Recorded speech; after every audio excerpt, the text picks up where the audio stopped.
कि आप कहते हैं कि सर्वशक्तिवान की संतान है और आप करते हैं कमजोरी की बात। सबसे पहले हम जानेंगे कि ये जो स्वमान है कि मैं सर्वशक्तिवान की संतान हूँ, मास्टर सर्वशक्तिवान हूँ, जी। इस स्वमान को एक बार एक्सप्लेन करें आप।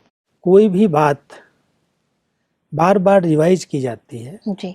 तो जैसे हमारी कोई महिमा करता है, मान देता है, तो उस मान के आधार से हमको स्मृति रहती है, नशा रहता है। जी। बार बार हमको कहेगा आप ऐसे हो, आप ऐसे हो, तो उस नशे के आधार से फिर हमारे कर्म होने लगते हैं। वो ध्यान रहता है कि ये बात लोगों को पता है कि मैं ऐसा हूँ, वो मान हमको मिल रहा है, तो उस मान के आधार से कर्म भी वैसे होने लगते हैं, अटेंशन रहता है। ऐसे ही स्वयं को स्वयं मान देना, कोई दूसरा कहे या न कहे, लेकिन हमको ये स्मृति तो है कि हम परमात्मा की संतान हैं, परमात्मा सर्वशक्तिवान है और उनके हम बच्चे मास्टर सर्वशक्तिवान हैं, क्योंकि हम उसके अधिकारी हैं, वारिस हैं। वो सर्वशक्तियाँ से संपन्न है, भंडार है उसके पास, और मैं कमजोरी की बातें करूं, मेरे अंदर ये सपन आते हैं, ये संकल्प चलते हैं, मेरे को आज ये हुआ, आज वो हुआ, कमजोरी की बातें। तो परमात्मा कह रहे हैं कि एक तरफ तुम कह रहे हो मैं मास्टर सर्वशक्तिवान हूँ, तो उन शक्तियों को कब यूज करोगे? यूज करो। क्यों ऐसा वर्णन कर रहे हो कि मेरे अंदर ये कमी है, मेरी कमजोरी है, मैं ऐसा हूँ, मैं ऐसा हूँ? ये तो भक्ति काल में हम कहते आए, हे प्रभु आप तो बहुत महान हो जी, सर्वशक्तिवान हो, मैं तो नीच हूँ, पापी हूँ, कपटी हूँ, अपने आप को ये टाइटल देते रहे। बिल्कुल। लेकिन कभी भी अपने को परिवर्तन करने का संकल्प नहीं किया कि जब परमात्मा के बच्चे हैं हम, हमारा पिता सर्वशक्तिवान है, तो मैं ऐसा कैसे हो सकता हूँ? वैसे भी संकल्प ही नहीं आता है। इनफैक्ट संकल्प करना चाहिए कि जब हमारा पिता, आज एक बच्चे का पिता बहुत करोड़पति हो, पैसे वाला हो, बहुत अच्छे सब साधन सुविधाएं हों, जी, और उसका बच्चा किसी के पास जाके कहे मुझे थोड़ी मदद कर दो,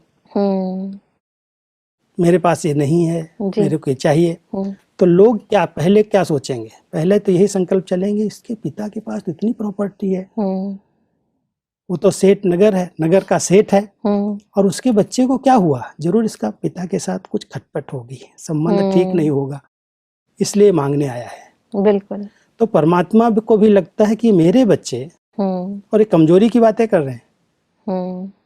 अगर ये स्मृति भी रहती है कि हम भगवान के बच्चे, डायरेक्ट उसकी पालना मिल रही है, हम मास्टर सर्वशक्तिवान है, तो सर्वशक्तिवान कभी भी ये बात नहीं कर सकते मेरा ऐसा संस्कार है, मुझे ऐसे संकल्प आते हैं, ये विकल्प होते हैं, मैं क्या कहूँ, मैं क्या करूँ, मैं चाहता तो नहीं हूँ, मेरे से हो जाता है। तो परमात्मा को बहुत तरस आता है, रहम पड़ता है। इसीलिए आगे चल के कहा कि ये पक्का करो कि जो कहूंगी सो करूंगी। जी। और ये भी कहा कि इस उल्हाने को खत्म करो कि कहते एक है और करते दूसरा है। जी। उल्हाना खत्म हो फिर बन जाएंगे ऊंच। भाई साहब, ये जो है कि हमारी कथनी और करनी एक हो जाए, या कहें कथनी करनी और रहनी एक हो जाए, जी, तो ये हम सभी चाहते हैं। लेकिन इस बीच में, मतलब ये तो एक बारी हमने भी ये कह दिया कि होना चाहिए, जी। लेकिन इस होने के बीच में कई सारे पहलू आते हैं बीच में, कि हम कोशिश कर रहे हैं कि हम परमात्मा के महावाक्य जो सुन रहे हैं उनको इम्प्लीमेंट करें, लेकिन वास्तव में जो कोशिश शब्द है ना, जी, यही कमजोरी का शब्द है। जी जी जी। कोशिश करेंगे हो जाएगा, परमात्मा कहता है ये शब्दों का उच्चारण नहीं करो, करना ही है, बनना ही है, और ये स्मृति रहो कि मैं ही तो बना था, मुझे ही बनना है, तब हमारी कथनी करनी में समानता आएगी। नहीं तो सोचेंगे पता नहीं बनेंगे या नहीं बनेंगे, सुन तो रहे हैं शायद मेरा पद ये है या नहीं है, तो कई बार हमारे कमजोर संकल्प उन कमजोरियों को समाप्त करने में रुकावट डाल देते हैं। पर भाई साहब इसके लिए बहुत ज्यादा धैर्यता की जरूरत है। नहीं, धैर्यता चाहिए और बहुत निश्चय चाहिए। परमात्मा हमको ये स्मृति दिलाते हैं, बच्चे तुम कल्लप कल्लप के विजयी रतन हो, ये विजय माला आपकी यादगार बनी हुई है, आप उस स्मृति में, उस सम्मान में रहो कि विजय हमारा जन्मसिद्ध अधिकार है, और जब इस ऊंचे सम्मान में रहोगे तो ये कमजोर संकल्प, कमजोर बातें समाप्त हो जाएंगी, फिर कथनी करनी समान बन जाएगी। सब कई बार इंसान कोशिश करता है,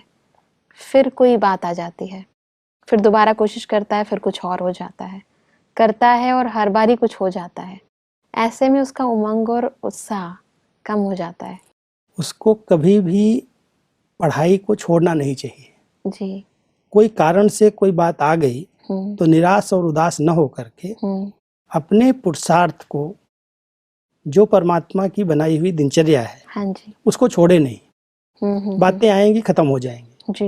यहाँ तक परमात्मा कहता है, बच्चे, बातों के आधार पर आपकी स्थिति नहीं होनी चाहिए। आज बात हुई, खत्म हो गई, और आपने उस बात को सोच सोच करके, बड़ा बना करके अपने आगे विघ्न खड़ा कर लिया।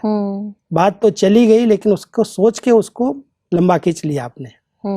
इसलिए बात पूरी हो गई। कोई बात आई, आपकी स्थिति थोड़ा बहुत डाउन हुई, उसको उसी समय फुल स्टॉप लगा दो, आगे से ध्यान रखेंगे। जी जी जी।